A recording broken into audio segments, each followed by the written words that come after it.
Arestado ng kapulisan ng Ifugao ang #1 provincial most wanted person sa kasong rape sa Hingyon, Ifugao nito lamang ika-14 ng Marso taong kasalukuyan.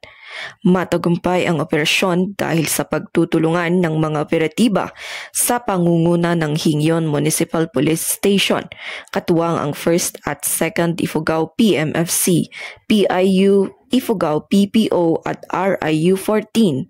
Naaresto ang akusado sa bisa ng warrant of arrest na inihain noong Disyembre 19, taong 2023 sa RTC Branch 14, Lagawi, Ifugao na walang inirekomendang piyansa.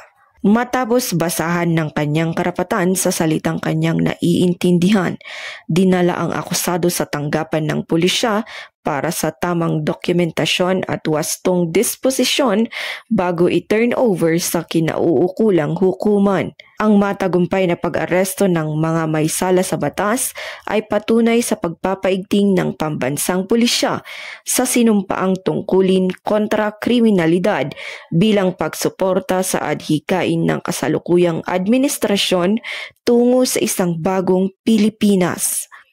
Mula dito sa rehiyon ng Cordillera, ako ang inyong PNN correspondent, Patrolwoman Jezebel Moyaw, alagad ng batas, tagataguyod ng Balitang Pulis.